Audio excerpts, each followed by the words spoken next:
Alright, well, let's continue. I got some dossiers to read. There's lots to read in this game, but that might be... what the heck just happened here?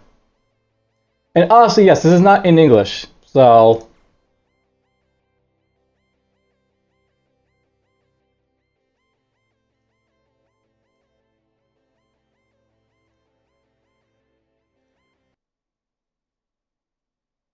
what just happened there? Well, there we go, it's back. Basically, in the settings, you can change it from, English to, Russian, as needed. Which is good. Alright, let's load this up, I guess. And we'll go to our journal. Alright, so the Aurora 2, a brief summary. 1. Ship class Aurora 2 of 2. Technical characteristics. Aurora 2 is a piloted, highly maneuverable research ship carrying a hyperjump, travel, and deep space. Compared to the Aurora 1, it is larger, but has less impressive performance characteristics, as a consequence of having a somewhat outdated engineering system and bigger mass.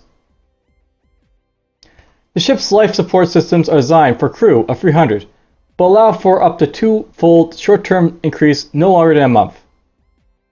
The Aurora 2 carries standard industrial class YAH modules. Standard research modules of the same class and separate barracks are outfitted according to state-of-the-art equipment. The Aurora 2 is not designed for operations in atmospheric and gravitational conditions similar to those of Earth. For planetary missions, the ship is equipped with 3 Prospector system shuttles designed for transporting personnel and equipment. Modules. The Aurora 2, compared to the Aurora 1, provides more comfortable living conditions for the crew, which is achieved through enhancing its weight and dimensional characteristics and reducing its peak acceleration.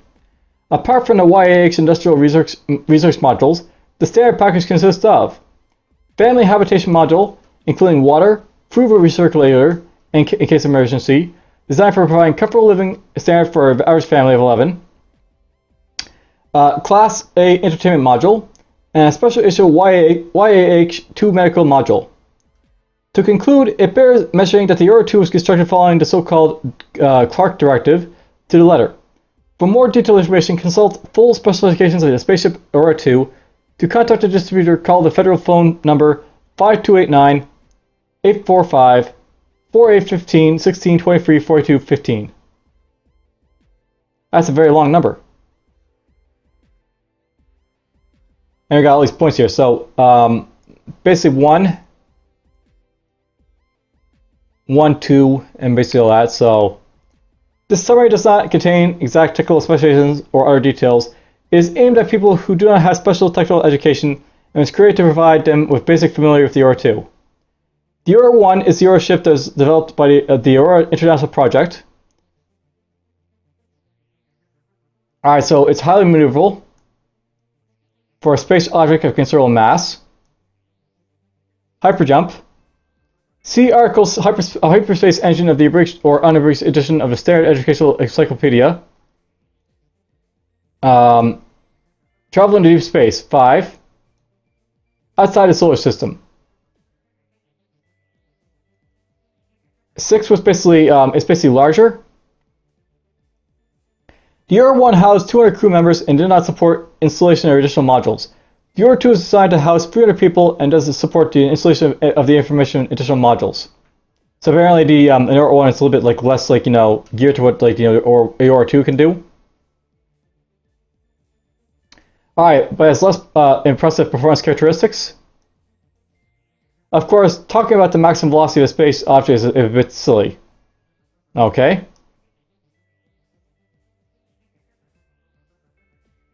Alright, so we got the Aurora 2, class YAH modules is 8. Earth is apparently 9. For details, consult the full specifications of Spaceship Aurora 2. And 9, solely due to the structure of the engines, in case they are modified, which is unlikely considering the current level of technology, but possible in theory, the Aurora 2 will be capable of short-term planet-side flight. The Aurora 1 does not have this capability. 10, length 50 millimeters, diameter 7 meters, working load 50 tons. Those are the shells, I bet? Yeah, shells basically are whatever.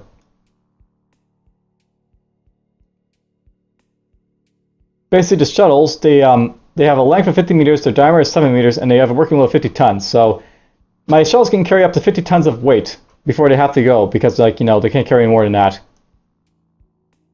So that's good information now. So there is actually some point to reading this, because it can help you tell stuff, so you don't have to blunder into it. All right, so family habitation model is 11, class A entertainment model is 12, special issue medical module is 13. So attention, the family habitation module is not designed for long-time support of elderly or disabled persons. Okay.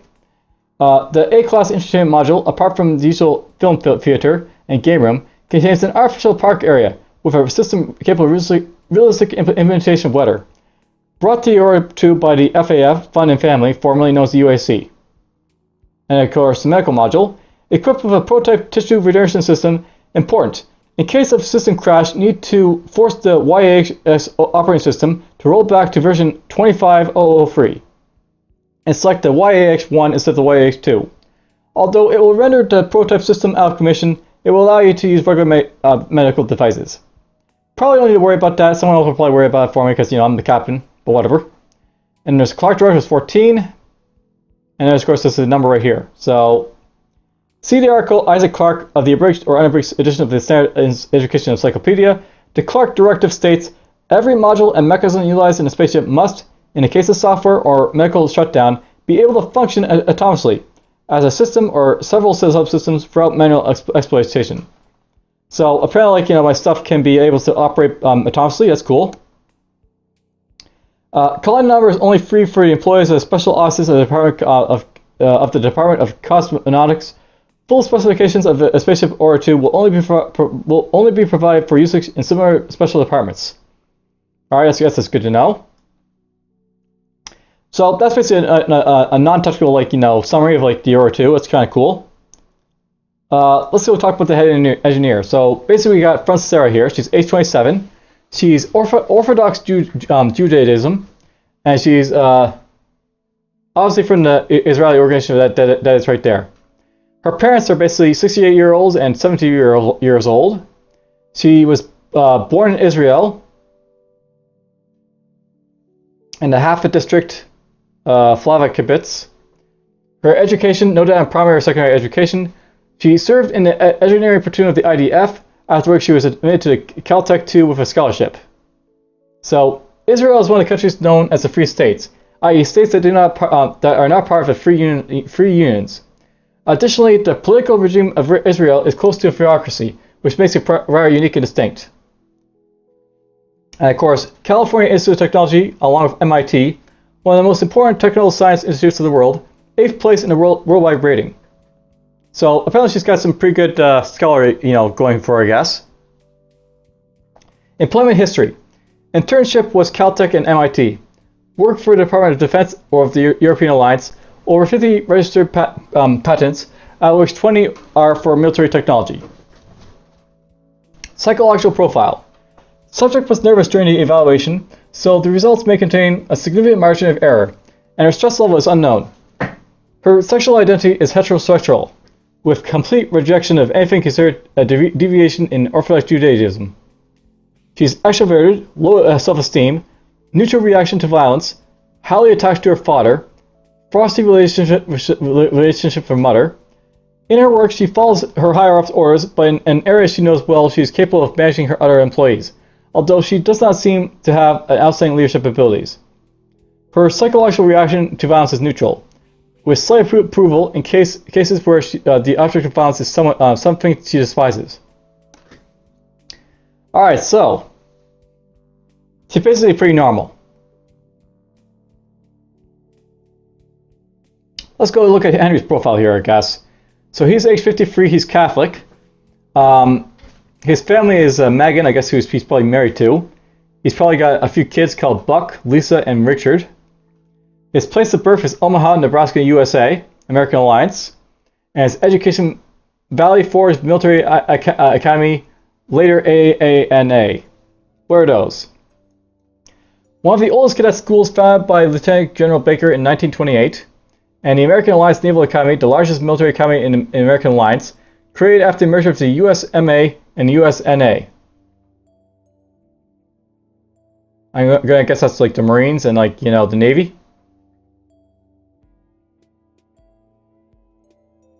And let's see here. Service history. Interned at the USS Heinlein. After graduating, served there until being promoted to lieutenant. After which he was placed in command of the 5th Platoon of the SEAL Team 1. Alright, so the main tactical platoon of the AA Navy Special Ops Forces, so apparently the SEALs are still there.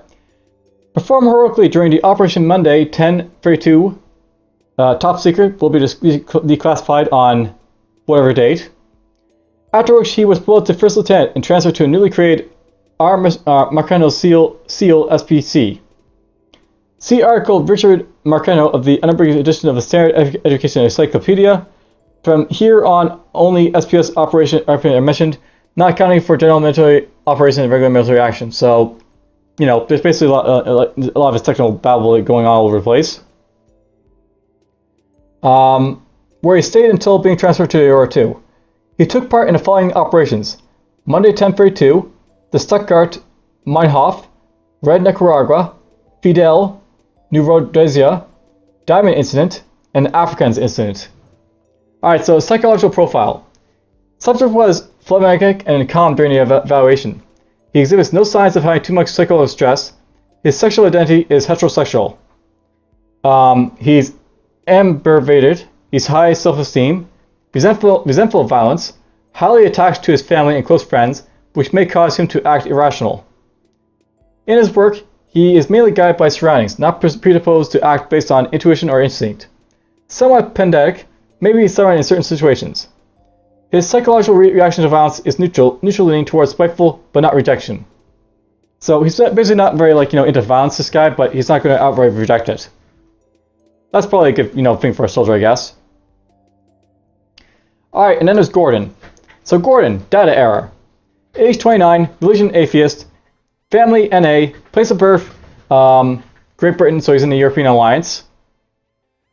Education.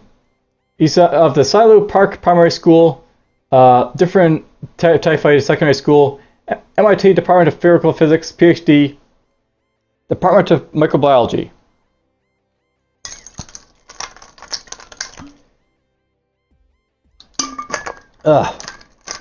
Just need a quick drink of water there. Employment history. Apart from working in the government for research facilities at MIT, he worked at the Vostok Polar Station for a long time. Spent 2 years working in Algeria at the UAC excavation site, and as apparently the Union Aerospace Corporation, a now defunct conglomerate of private corporations. Cause of dissolution, the effort to colonize Mars. The investment never paid off and the colony was abandoned. Subsequently, the corporation broke into several smaller companies. Alright, so basically that's what he's talking about, I guess. Spent some time at the ISS-34, doing microbiological research. So, not to be confused with the 34th crew of the so-called oldest ISS, ISS-34 is a new name for the oldest ISS after the 34 new research modules were added to it. After that, he worked at Data Error. Studied the half-life of radioactive elements in the conditions drastically different from those of Earth. Psychological profile. During the evaluation, subject was calm, possibly slightly nervous. No signs of being overly stressed. His sexual identity is heterosexual. He's extroverted, low self-esteem, dependent on his job, emotionally unstable, which is caused by acquired factors. In his work, he is guided by common sense, meticulous. His psychological rejection to violence is strong rejection and fear. The strength of this reaction falls outside of normal range. So he's basically very much like, you know, he doesn't like violence at all. Alright, so about the instant translation device. Everyone captain note. I don't get it. We got this device from those who call themselves the gardeners. It synchronized itself with our science, terminal, and communication system, and allows us to talk with all developed races of the universe. We can understand them, and they can understand us. Unfortunately, it doesn't work with non-spacefaring races. The gardeners said the device is easy to replicate even with our technology. Of course, it'll be a bit bigger, but it'll work just as well. I hope that's true. Anyway, get it back to me as soon as you can and try not to break it. Alright, well, we basically just, like, you know, spent a whole lot of time just reading stuff. How about I actually get to playing, I guess? I'll note by apparently I've got 10 scientists, 10 engineers, and 10 military up here. So scientists count. Scientists are responsible for research and data collection. Engineers count. Engineers are responsible for ship upgrades, repairs, as well as for resources, gathering and cargo transportation and ground missions. And then we got the military personnel. Military crew members are responsible for protection of others in combat, both on planets and on board. And right now we got a bunch of you guys researching stuff over here. Let's get them doing a little bit of astronomy too, I guess. Or we'll get them doing this, I guess. We'll focus our efforts on getting stuff done, right?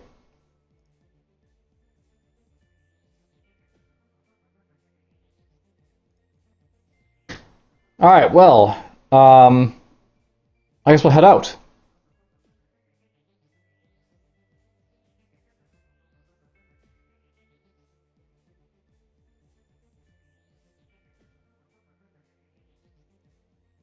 Alright, so we got cartography complete apparently. So basically, that's like, for terrain maps and stuff like that.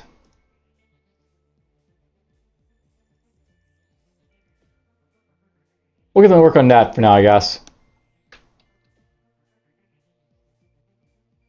Alright, so here is our basically the giant map, I guess. So let's see here. Special. Last beacon's over here, I guess. Cursor is over there. Dynamic systems over there. I guess we're going to go over here because that's basically marked as a quest map, I guess I have to go for the last beacon.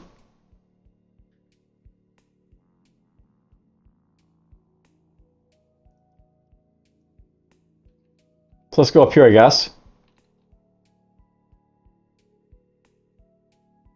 And I guess that's where we're going to go for star exploration at 114, I guess.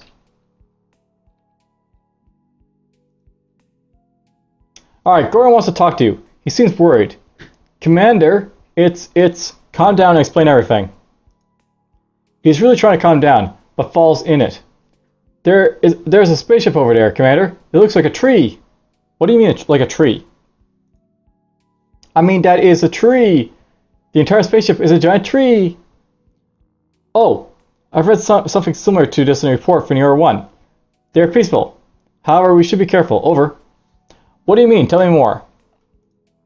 The spaceship. According to our scanners, it is alive. It is a flying tree. It has leaves, and flowers, and fruits, and even photosynthesis. According to my scanners, you're drunk. Goran seems to be offended. Okay, calm down. The commander of the Aurora 1 reported something really similar, but I don't believe his words. We should reach out to them, but we must be careful. Over. Alright, so we got to a giant tree here, apparently.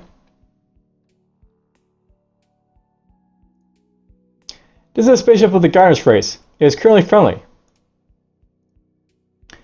Before you is a creature. It looks surprisingly human-like, and reminds you more of a fairy tale creature than an alien. You can see it yourself, can't you? A pair of eyes glows in the darkness under his hat. Human eyes don't glow like that. It's time to turn on the device from the Aurora 1 and start talking. Can you understand me? It is so. The creature's voice is unusual. You can hear wooden sounds in it. Strange rattling, clangs. We, Gardeners, call us that. We greet you, on behalf of Earth and all of humanity. We are humans. Our ship is the Aurora 2. Something that sounds like mocking. I know who you are. A long time ago, 1 year ago, more, we saw a ship like yours. The Aurora 1. We gave them the ability to talk to everyone. And it was not in vain. You talked to me, and we understand each other. The Aurora 1, you came in contact with the Aurora 1? It is so. Aurora. Aurora. Laughter. I like saying this word. Aurora. Aurora. In that case, I ask you a question. A very important one. Can you tell me where the Aurora 1 is right now? I knew you would ask that. No, that is not in my power. Why not? The Aurora 1 has its own path, and you have yours. I repeat, it is very important for all of my people. We cannot. Different ships have different paths, but you can trust me. The creature's eyes flash. No, it really does. It looks as if two flashlights got turned on in a dark gap below the hat. You will definitely meet. I'm asking politely, but I could use force. Pass. Why are you talking about roads? What do you mean? Okay, I don't have time for this. Anyways, if you contacted the OR1, you probably know why humans have gone out into outer space. Let's go with 2. Paths. Lots of them. We are all charged by the paths we choose. You don't want to accidentally change after setting out down someone else's road, do you? It is what makes us different. We are perfectly aware of the borders between our paths and others. Who are you? Laughter. I told you. We are gardeners. Look around. Is it not beautiful? It is a garden. It is not ours. Nor is it yours. He stutters. It looks weird. We just tend to it. And we see what will happen to the plants. Hard to understand. Just tell me what to do to find AuroraRL. You can see what will happen to them. Are you trying to say that you can see the future? There is no future. Everything moves back and forth in circles. You will understand this, but not now. But you will. Okay, right. You want us to follow our own path, but you can't point us to it. We cannot. Different ships have different paths, but you can trust me. The creature's eyes flashed. Blah, blah, blah. Alright, so I don't have time for this anyways. If you contact the AuroraRL, you probably know why humans have gone out into outer space. Yes. You are a people of a dying planet. You need contact. You need help. You need resources. Can you help us with that? Resources? Last looks around. And take them from wherever you want. This garden is endless, and it's getting bigger every second. You do not need our help. You need the Clisks. Who? Cliss. The station is here. Look for it. That will be what starts it all. I don't understand. What will it start? The guard's eyes flashed back and forth and then in circles. You will understand. Until next time, human captain. It will not be soon. Wait! It's no use, he disconnected. Damn, that was weird. First contact is first contact. Captain, have you seen that? The ship has just disappeared. Did they enter hyperspace from here? This doesn't look like any technology of travel we know of. Yes, it doesn't look like any ordinary hyperspace jump. It would be impossible to make it so close to a star, or at least require impossibly tremendous amounts of energy. Well, I guess we should be very polite with those guys from now on.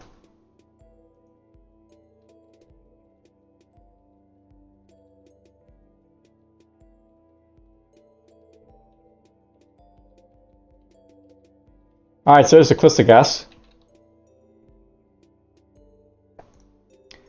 This is a spaceship for the Cliss race. It is currently friendly. On the video screen, you see a creature. You can't understand its emotions, though it doesn't seem to be aggressive. You! Who are you? We're from Earth. We're representatives of the human race. This is our first contact with your race. Good! The creature clicked wearily. Clisk, we are Clisk. It's nice to see another soul friend. You are the second ones we've met. We were found by gardeners about a week ago. The Clisk twitches. At least it looked like it. Tis, tis, tis, tis. The Clisk clicks like an animal. Have they sold you the information? Have they? What kind of information? No, we didn't have any deals. We had a strange conversation. Gardeners told us to contact you. They said it would make a connection with our other civilizations easier. Kinda strange. Gardeners made deals with us, but they didn't do it with you. What deal? Doesn't matter. Clicks again. They were right. If you want to connect other races, you go to Cliss. Cliss are best dealers in the whole cluster. Cliss, tell me about your race. Cliss, believe me, the translation of the world will explain nothing. My nation has been living and trading since the beginning of time. The Trading Codex leads us. The Trading Codex? Yes. There we can find knowledge about the right value of all and about the beneficial exchange. Cliss follow the Codex, and it shows Cliss the way to peace and prosperity. Wait. So the Trading Codex, is it your relation? No. The Cliss clicks again, but now clicks are more frequent. Cliss leave it behind. The Trading Codex is something different. As I said before, there is knowledge about the right value of all and about the beneficial exchange. Fine, not a religion, but a philosophy of life. Anyway, it seems to be strange. You're not a Klisk. You can't understand it. You're in a better position to judge. Alright, so what are you selling? Anything that can bring profit. Useful minerals, plants, everything is a pretty loose concept. Slow and drawing clicks. Seems like laughter. No, we trade everything, but such useless things, maybe it will surprise you. But the cluster is infinite. It extends every second. Everybody will be satisfied with plants and resources. It would be a foolish thing to trade. So, even here the Big Bang Theory is popular. Good. Anyway, what are you selling? The most valuable thing is knowledge, information. Cluster is infinite, and undiscovered. Klisk and Borks, and Zorsins, and even the rogues want to know about everything around them. The more detailed information is, the higher its price. You'll have almost nothing for a new system's map, but you'll have a lot for a full scan of a plant, and collecting their geological examples. Borks, Zorsins, rogues? Well, and what is the only information? What else do you sell? Let's go talk about these guys first. And information costs credits. Anyway, the general information is free. You were talking about the second type of race, Borks. They are aggressive and dumb. Yet, not all of them. If somebody attacks without an obvious reason is a Bork. Oh, and what can you say about the Zorsins and Rogues? Rogues. Years ago they had their own planet, but they left it. I don't know the details, but it was far, far away ages ago. Nowadays, their motherland is a conglomerate of giant motherships. Earlier rogues provided us with all the information we needed. Because they are space nomads, they constantly explore it. However, recently he says a word, and interpreter explains it as 50 years ago. They have reduced their activity. It's bad for us. Interesting. So unusual. What about the Zorsins, or Zorsin? Nothing. Zorsins are young. They think they are an empire, and they're aggressive. They're like Borks, but a bit more civilized. They haven't understood yet that there is a place for everybody in the cluster. They will understand it, eventually. Do races divide into types? You mentioned that the Borks are a second type. What do you mean? What about the transaction with the Gardeners that you talk about? They're strange creatures. The only thing I want is to understand them better. Okay, we'll do that later, but let's go with this one. There are 5 types of races. They're divided by several factors. Biological, physiological, behavioral. It's not really important. An important point is the different types of races are really very different. A second type of race cannot come in contact with a third type of race, due to some physical reasons and mutual misunderstandings. Klisk can establish such contact, and it comes at a price, a very high price. What kind of transaction with the Guardians did you talk about? They are strange creatures. The only thing I want is to understand them better. Fast clicks on regular rhythm. Seemingly he is anxious. Is something wrong? Is it private information? No, we've just figured something out about the Gardeners. What's that? The information costs credits. Codex doesn't allow to give information for free. As for this new information, it is forbidden to share even for credits, for now. Codex, what Codex? He leads us. Leads you? You mean laws or principles? Yes, there we can find knowledge about the right value of all and about the beneficial exchange. Klisk follows Codex and it shows Klisk the way to peace and prosperity. We've already seen this one, so whatever. As for the deal, why isn't it important? What kind of deal did you make?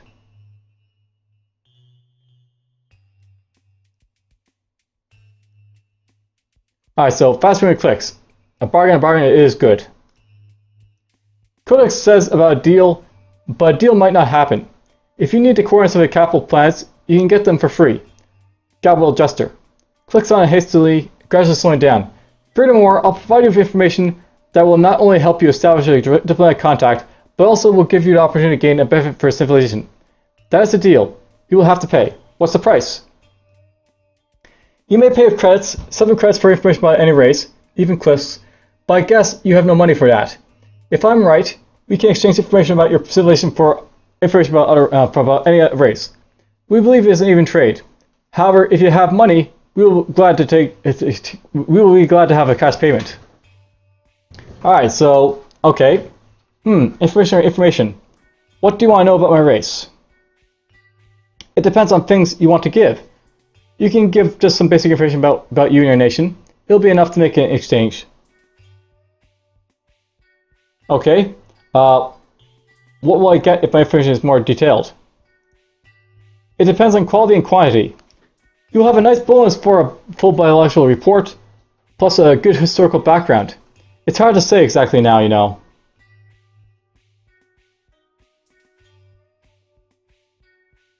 Okay, so could you please be more specific? A biological report is a scan and a few tests. Physiological ones. As for a historical background, we'll just need a sample.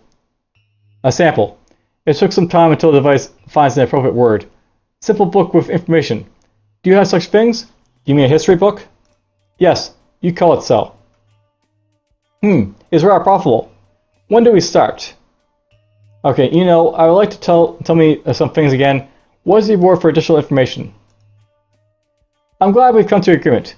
Dock now, Commander. The dock for your spaceship is ready. Okay, apparently it's going to dock now, I guess. Greetings, Human Commander. I'm glad to see you on a space station. What do you want? Alright, so... I want to trade with you, I guess. So I'll note, by the way, we did like this geodata from like, you know, before.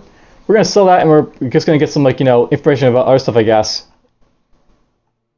For like credits, I guess. So sell this. And we're going to sell the credit, I guess.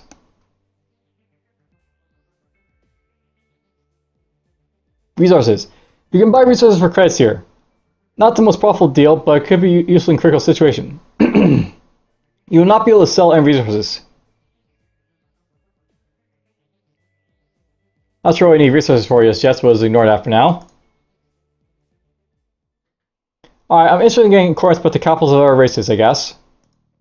Sure. Everything we've talked about is already sent to you. Will you give me some information about your civilization? Alright, so, well, I guess so. So I can give you superficial or give, like, you know, detailed information. Let's go with, you know, full information, I guess. Because why not? What information package do you want to receive for this? Alright, let's see here. I can go with the Borks, I can go with the Klisk, I can go with the Rogues, the Zorsons, the Gardeners. Well, let's see here. I think going with, like, the Zorsons might be a good idea. Because basically they're, like, you know, civilized, but not fully aggressive. That's a good decision. I'll send the information on your computer. What should we do with your bonus? Give me one more information package? Sure. What type of information are you interested in? Alright, I'd like to know more about your people. Let's go with the Klisk too, I guess. It's a good decision. The information is sent to your computer. Do you need something else? No, it's time for me to go. It was a good trade. The Codex tells us that a good trade makes us better, whilst the bad one brings harm to both of us. Good luck, Human Commander. I'll order to open the airlock doors for you. Okay. So if I have to go to my journal now. I was hoping I get like more information in here, but I guess we don't get it in here.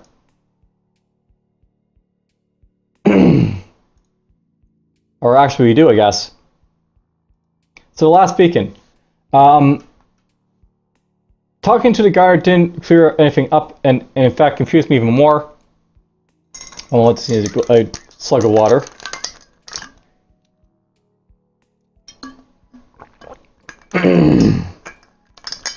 Alright, so talking to the guard didn't clear anything up and in fact confused me even more. The only clear piece of advice that Tree Ship Dweller gave me was to visit the space station in the same system. The guard said the owner of the station would help me contact our aliens. So, basically, homeward course received from the Klisk.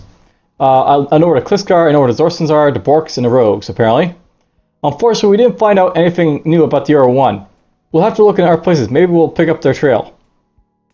Now, I know the course of every race is homeworld, and that's very good.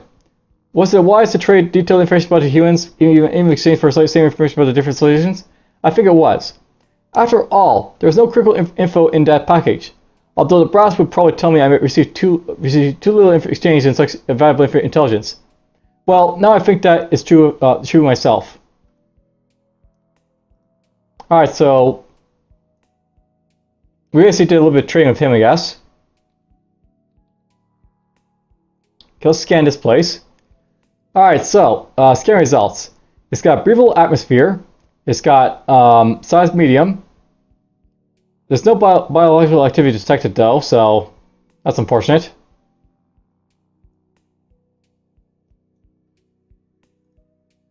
And I got a decent landing price for this, so let's just go with 4 military and 6 engineers to go have a look.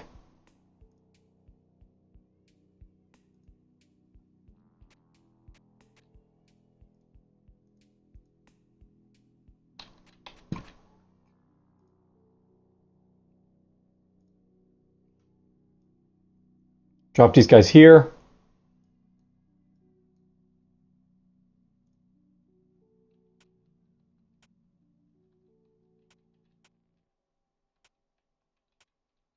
You know, I don't think you can go up mountains, so that's a bad place to land.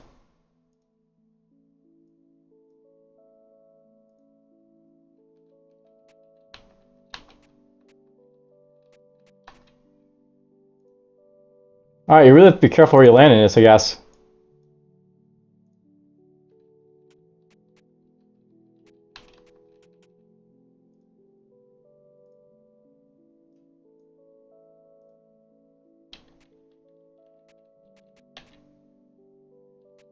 Okay.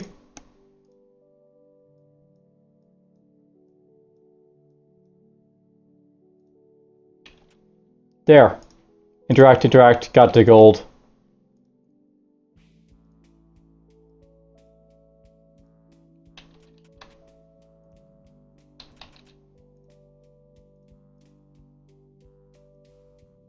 Let's go over there.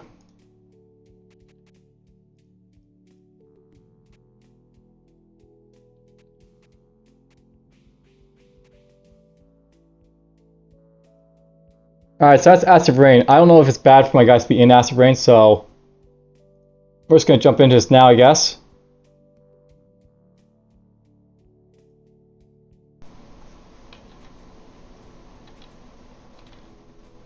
Okay, I'm definitely taking some damage here, so it's basically damage my equipment and crew.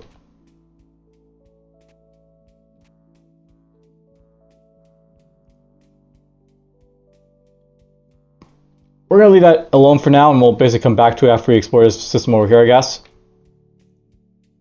Alright, so scan results. Breathable atmosphere, it's got medium size, there is biological activity, and it's got surface planet, chance of tornadoes. This could be a good planet for landing on, I guess, for, like, you know, stuff.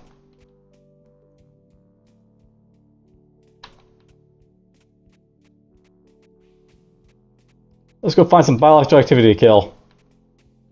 Oh yeah, notice that says atmosphere breathable, so we can actually breathe on this planet.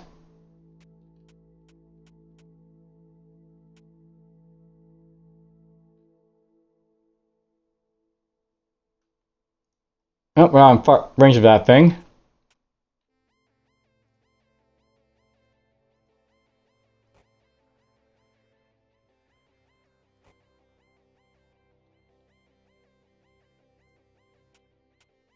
Let's keep firing at this thing.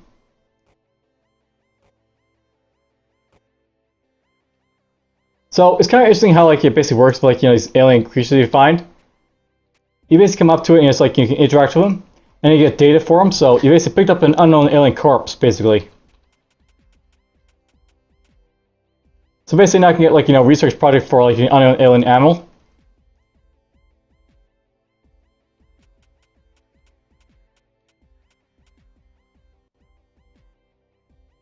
There's something else to kill.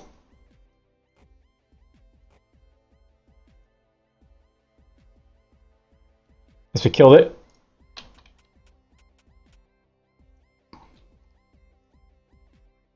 So that's done.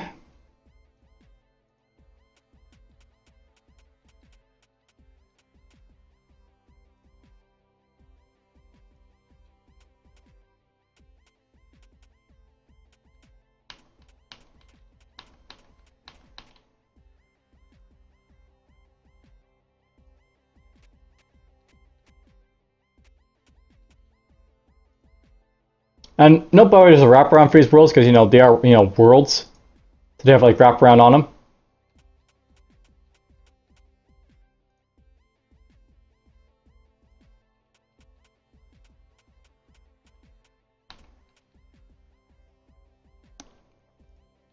Coming up to resources up here.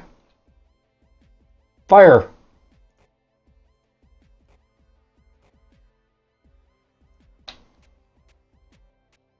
These guys are slower than me, so I'll run away a little bit so I don't take damage.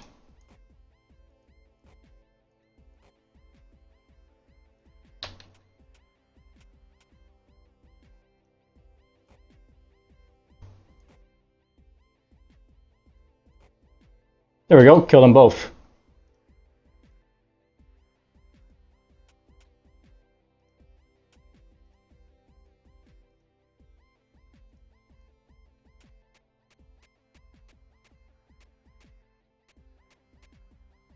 Ooh, something to kill.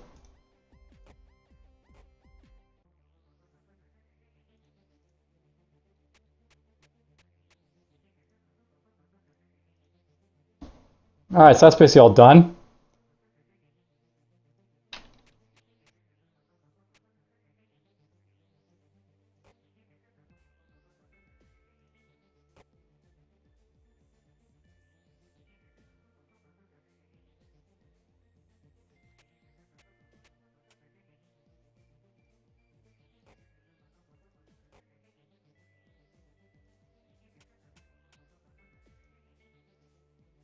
You know, I think I hit something, but I have no idea where it was.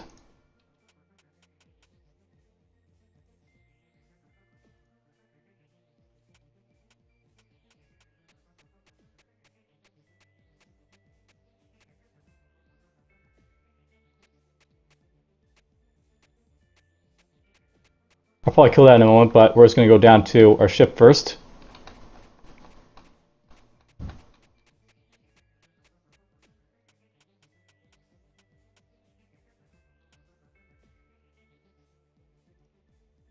We're going to deposit all the lovely stuff.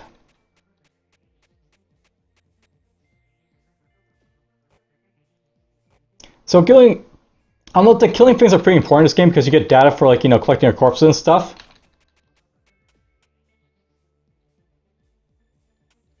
I don't know how many, like, you know, of the corpses they need, though. I could probably kill, like, everything on the planet.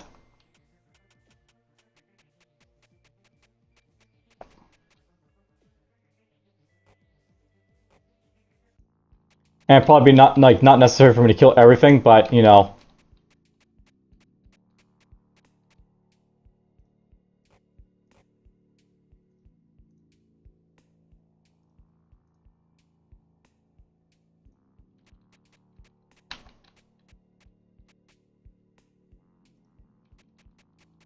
This guy's over there, apparently.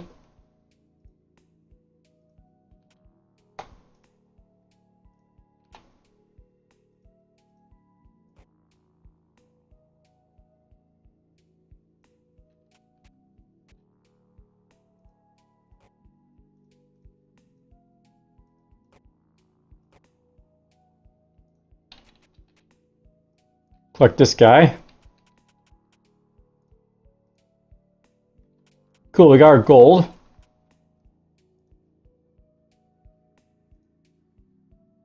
Alright, so you can see in my inventory, like, the max weight for this stuff, so you can see, like, how much, like, it costs, like, you know, the weight for everything here, I guess.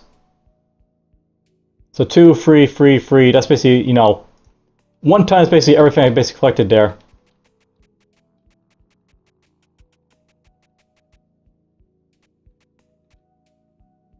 I'll kill this thing.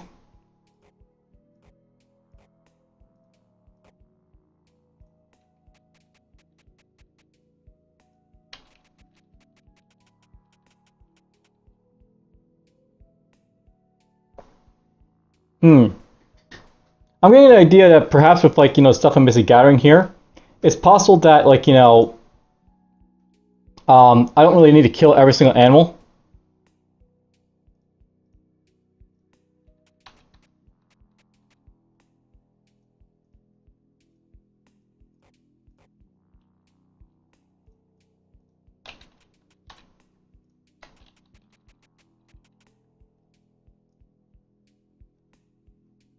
So let's just interact for a spaceship here.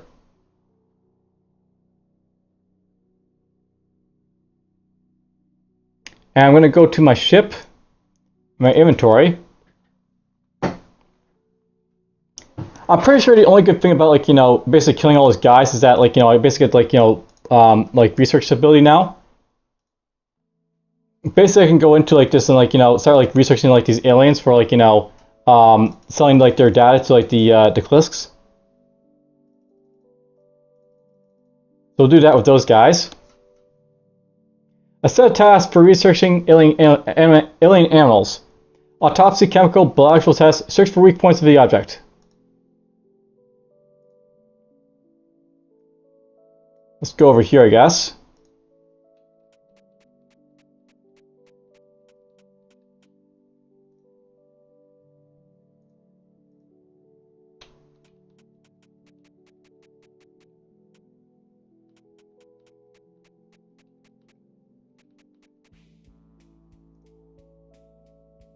And there it is. You know, I like how it's not like perfect, like the data in this game, I guess. It won't be perfect, so you have to be, like, you know, careful how you gauge things.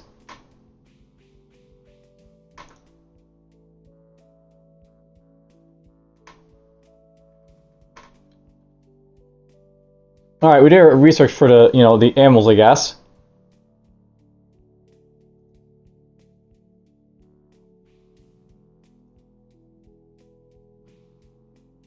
Okay, let's get some guys doing this stuff here.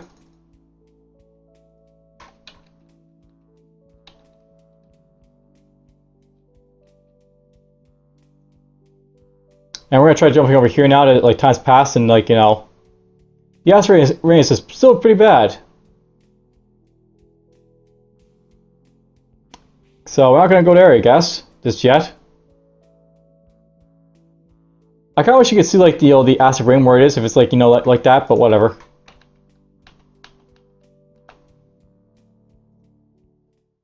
Alright, so I want to trade with you guys.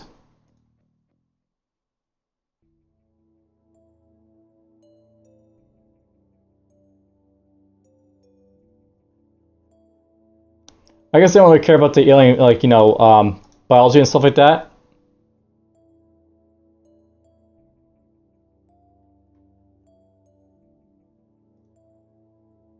Whatever.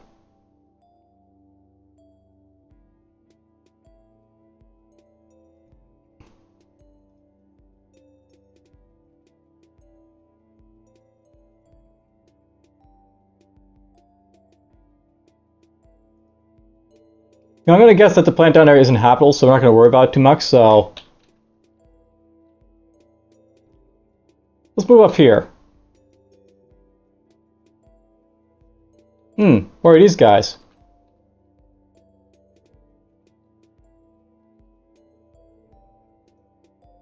So here's a Bork. Alright. So the Borks are aggressive. This is a spaceship of an unknown race. It is currently friendly.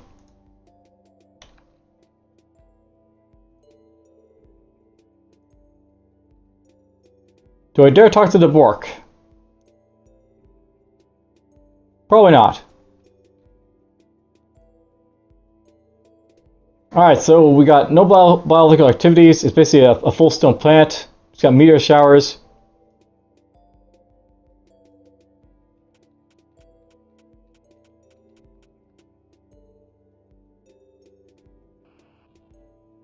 Interesting.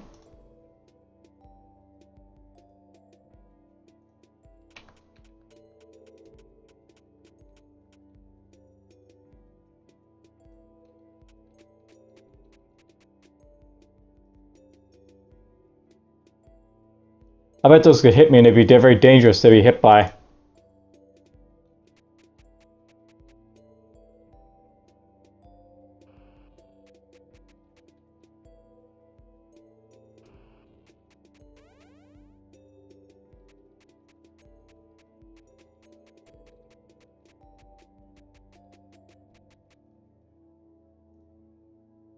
But I want to get those resources, so we're going to come over here and find them.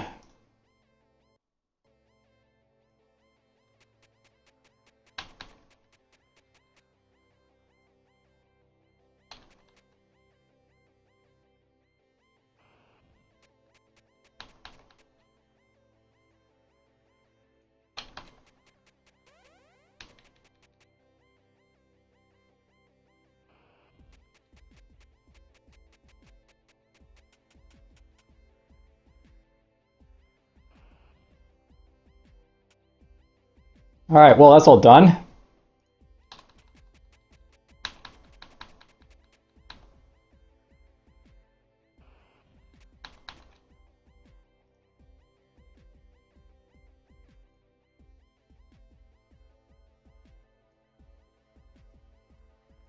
Let's go right there.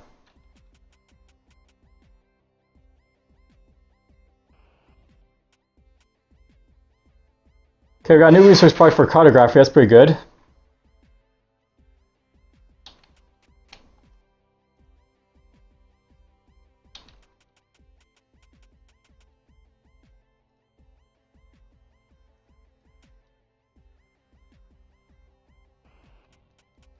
There's this one.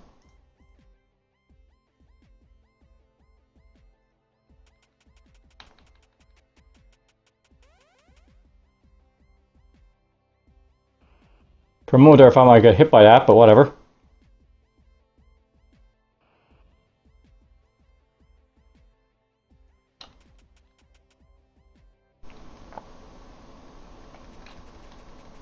Go collect the resources over here.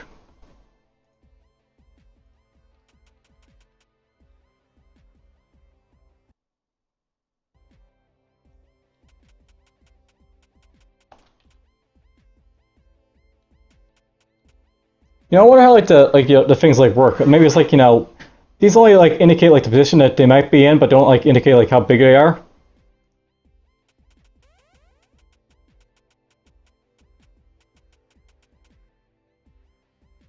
Let's interact with this.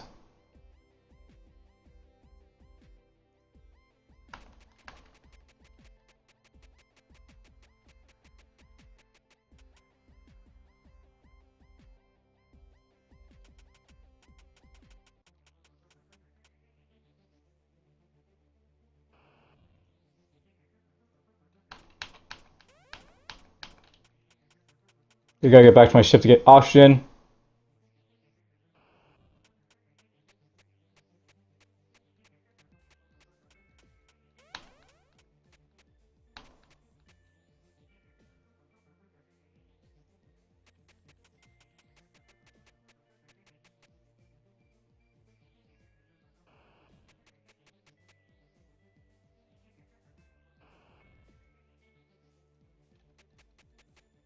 There it is.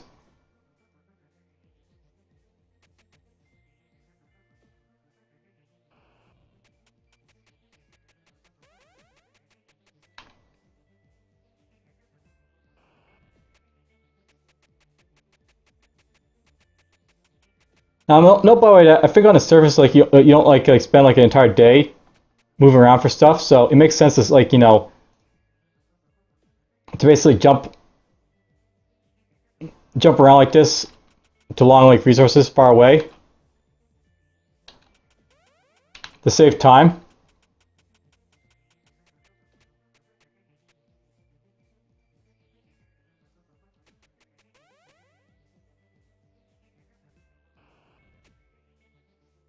So many meteors.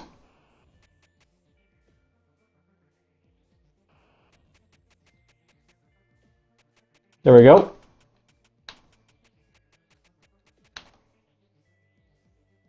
And there we go. We are done.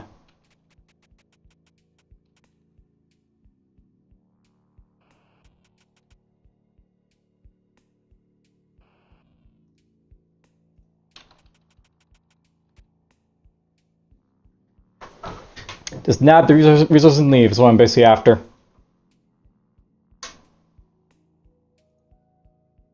Alright, so planetary data. Atmosphere, aggressive atmosphere. The size is small. No biology, but, you know, probably something's going to be dangerous here.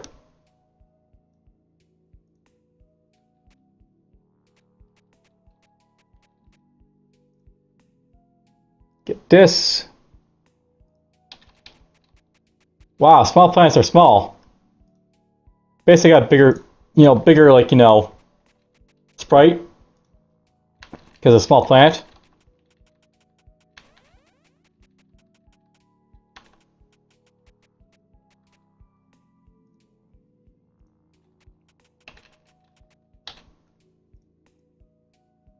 Get that done. I assume there'll be more happening in this game eventually.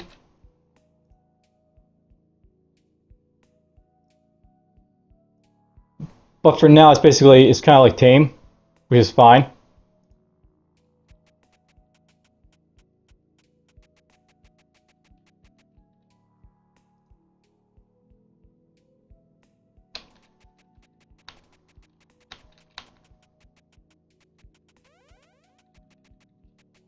Let's go this way.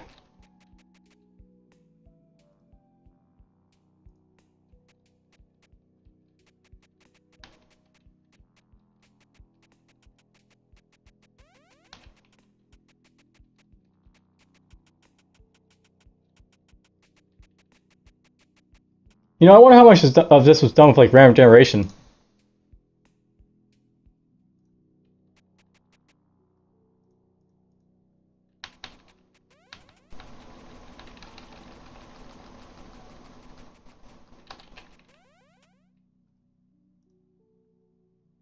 That's done.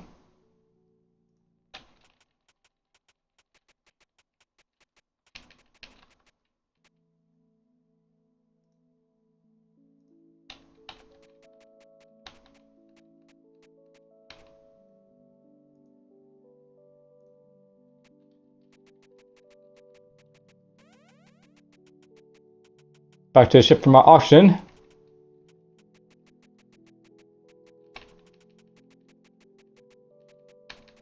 There.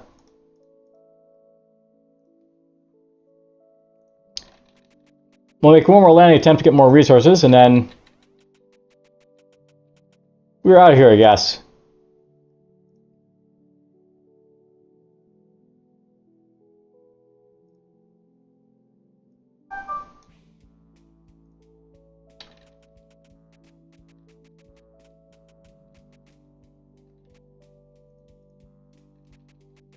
Alright, some gold there.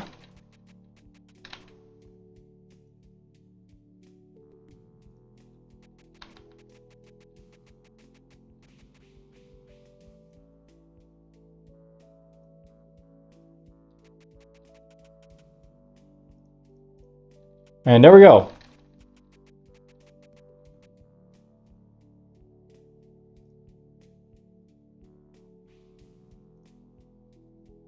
Well, let's see here. A lot of geodata make use of now.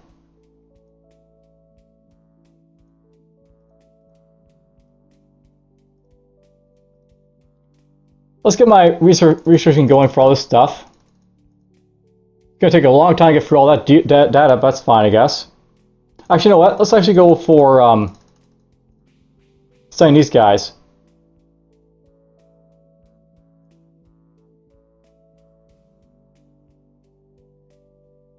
Okay, where's 100, 114, I wonder?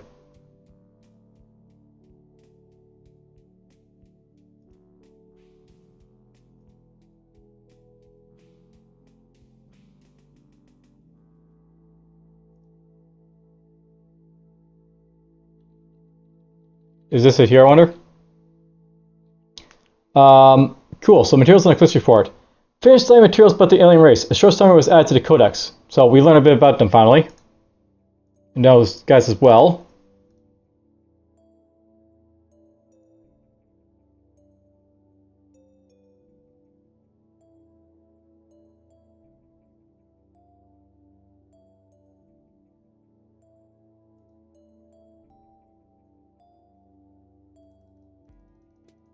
Let's start researching this, I guess. Alright, so this brown dwarf is unusual, as it actively emits radio waves. The origin of the emission is currently unclear, and is changing in time in a way that breaks all current theories concerning destruction of brown dwarfs. This star is small, and its surface temperature is about 900 kilos, which makes it, or Kelvin, which makes it look more like a gas giant than a star. Tracking such stars from the solar system usually using long-range radio telescopes is very difficult due to the low contrast and great distances. Data collected by an expedition can lead to a better understanding of processes occurring inside these wannabe stars. But for the better process understanding, we should find and observe another brown dwarf with similar emission capacity. So, 9595.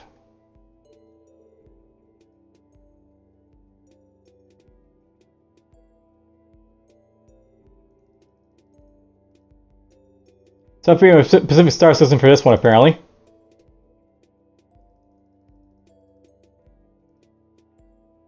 Good to know, I guess. Let's talk to these guys, I guess. And apparently the baby's awake, so... I guess we're gonna cut this episode short here, I guess. Actually, it's a pretty long episode at this point, so... We'll save our game. We'll make a new save for it each time, I guess. I got a baby to go help look after, so... See you guys next time.